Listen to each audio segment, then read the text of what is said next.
Assalamualaikum warahmatullahi wabarakatuh. Perkenalkan, nama saya Anik Wijayanti. Pada kesempatan kali ini, saya akan mempresentasikan hasil rangkuman infografis mengenai perekonomian Indonesia pada April 2021. Materi ini membahas kondisi makroekonomi Indonesia yang meliputi produk domestik bruto, nilai tukar rupiah, inflasi indeks, harga konsumen, serta kondisi perekonomian Indonesia di tengah pandemi COVID-19.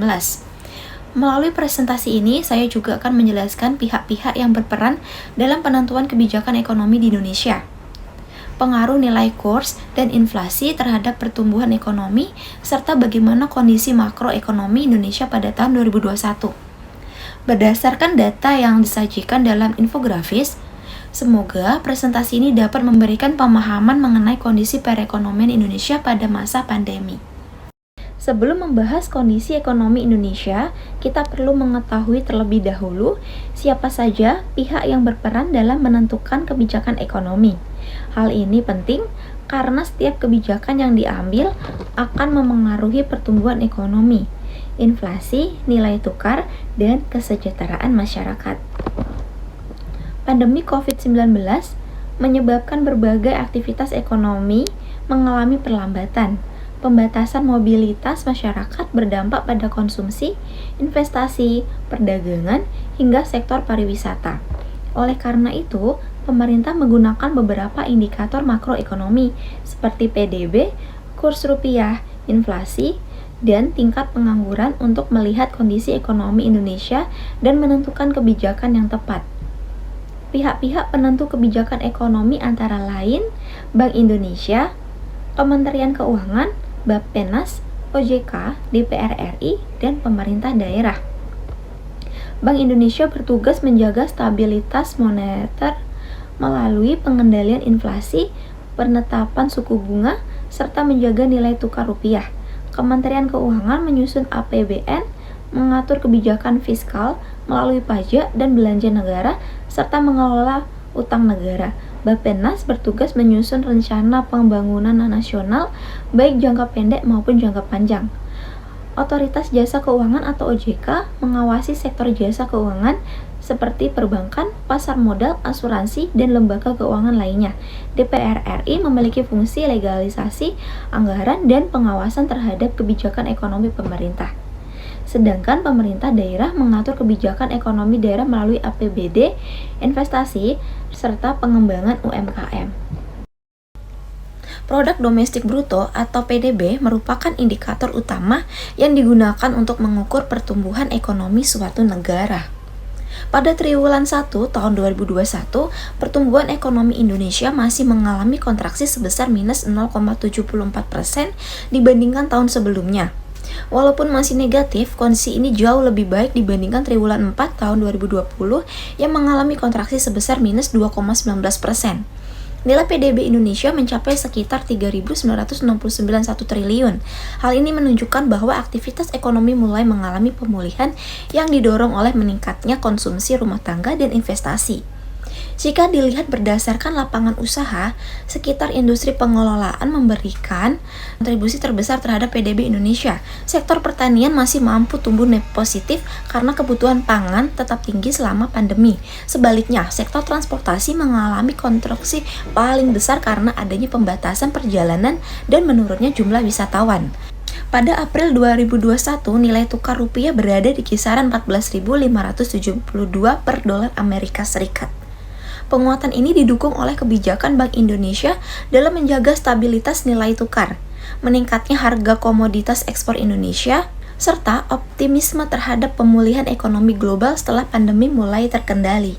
Apabila nilai tukar rupiah menguat, biaya impor bahan baku menjadi lebih murah, sehingga biaya produksi industri dapat ditekan. Selain itu, inflasi impor juga menurun dan kepercayaan investor meningkat sehingga investasi bertambah.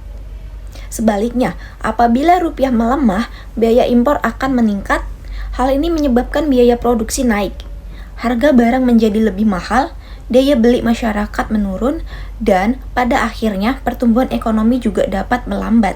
Pada April 2021, Inflasi Indonesia tercatat sebesar 1,42% secara tahunan. Angka ini menunjukkan bahwa inflasi masih berada pada tingkat yang rendah, sehingga harga barang relatif stabil. Kondisi tersebut membantu menjaga daya beli masyarakat dan memberikan ruang bagi Bank Indonesia untuk mempertahankan kebijakan moneter yang mendukung pemulihan ekonomi.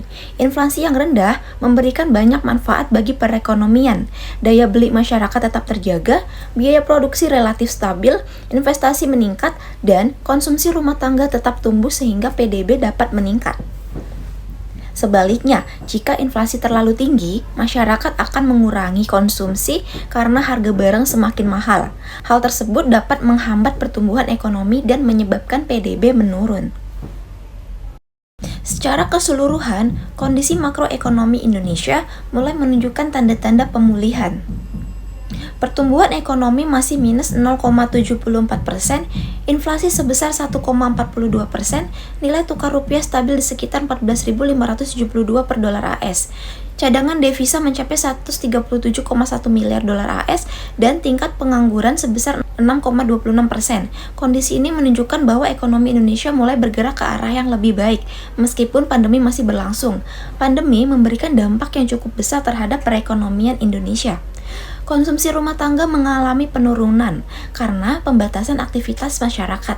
Sektor transportasi dan pariwisata mengalami kontraksi yang cukup dalam. Selain itu, banyak UMKM mengalami penurunan pendapatan. Tingkat pengangguran meningkat, serta pemerintah harus memperbesar defisit APBN untuk mendanai program pemulihan ekonomi nasional atau PEN. Untuk mengatasi dampak pandemi, pemerintah menerapkan berbagai kebijakan fiskal melalui program pemulihan ekonomi nasional, pemberian bantuan sosial, insentif pajak, serta dukungan kepada UMKM. Sementara itu, Bank Indonesia menjalankan kebijakan moneter dengan menurunkan BI rate menjadi 3,5%. Menjaga stabilitas nilai tukar rupiah dan meningkatkan likuiditas perbankan agar penyaluran kredit tetap berjalan. Selanjutnya, saya akan membahas mengenai program PEN dan vaksinasi sebagai kunci pemulihan ekonomi Indonesia. Berdasarkan infografis, total anggaran program pemulihan ekonomi nasional atau PEN mencapai 699,43 triliun. Anggaran ini digunakan untuk beberapa kebutuhan, yaitu kesehatan, perlindungan sosial, prioritas kementerian, lembaga, dan pemerintah daerah. Dukungan UMKM serta insentif usaha. Dari diagram dapat dilihat bahwa alokasi terbesar adalah dukungan UMKM sebesar 35%, kemudian perlindungan sosial sebesar 29%, dan prioritas kementerian, lembaga, serta pemerintah daerah sebesar 22%. Selanjutnya terdapat insentif usaha sebesar 11% dan kesehatan sebesar 3%. Dukungan UMKM menjadi penting karena pandemi memberikan tekanan besar terhadap kegiatan usaha. Banyak UMKM mengalami penurunan pendapatan, sehingga bantuan pemerintah diharapkan dapat membantu mempertahankan kegiatan usaha dan perputaran ekonomi. Sementara itu, perlindungan sosial diberikan untuk membantu masyarakat yang terdampak pandemi. Dengan adanya bantuan tersebut, pemerintah berusaha menjaga daya beli masyarakat, sehingga konsumsi rumah tangga tetap dapat berjalan. Selain program PEN, vaksinasi juga menjadi bagian penting dalam pemulihan ekonomi. Program vaksinasi COVID-19 dimulai pada Januari 2021 dengan target sekitar 181,5 juta orang. Sampai triwulan 1 2021, vaksinasi yang telah dilakukan mencapai sekitar 10,5 juta orang. Vaksinasi tidak hanya berkaitan dengan kesehatan, tetapi juga dengan ekonomi. Ketika pandemi mulai terkendali, kepercayaan masyarakat dan dunia usaha diharapkan meningkat, sehingga aktivitas ekonomi dapat kembali berjalan secara bertahap.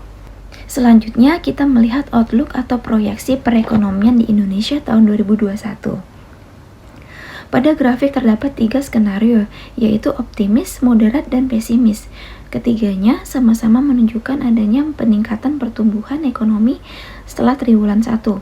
Meskipun dengan tingkat pertumbuhan yang berbeda, dalam infografis disebutkan bahwa Bank Indonesia dan pemerintah memproyeksi pertumbuhan ekonomi Indonesia sekitar 4,1 sampai 5,1% pada tahun 2021. Namun, proyeksi tersebut bergantung pada beberapa asumsi penting. Pertama, vaksinasi diharapkan dapat mencapai sekitar 1 juta orang per hari pada semester kedua tahun 2021. Kedua, nilai tukar rupiah diharapkan tetap berada pada kisaran 14.000 sampai 14.800 per dolar AS. Selanjutnya, inflasi diharapkan tetap terkendali pada kisaran 1,5 sampai 3,5%. Harga komoditas ekspor juga diharapkan tetap tinggi dan tidak terjadi gelombang COVID-19 baru yang masif. Selain itu, stimulus PEN harus dapat tersalurkan secara optimal kepada masyarakat. Jadi, berdasarkan proyeksi ini, pemulihan ekonomi Indonesia sangat bergantung pada keberhasilan vaksinasi, stabilitas kurs dan inflasi, kondisi perdagangan, serta efektivitas kebijakan pemerintah. Infografis juga menyebutkan bahwa pemulihan ekonomi dapat berbentuk huruf K, yaitu sektor digital dan komoditas dapat tumbuh lebih cepat, sedangkan sektor yang membutuhkan banyak kontak langsung masih mengalami tekanan. Dengan demikian, dapat kita lihat bahwa pemulihan ekonomi Indonesia pada tahun 2021 tidak hanya bergantung pada pertumbuhan PDB, tetapi juga pada keberhasilan pemerintah dalam mengendalikan pandemi dan menjaga stabilitas ekonomi. Sebagai penutup, dapat disimpulkan bahwa perekonomian di Indonesia pada triwulan 1 tahun 2021 masih mengalami kontraksi sebesar minus 0,74%, namun menunjukkan tanda-tanda pemulihan dibandingkan tahun sebelumnya.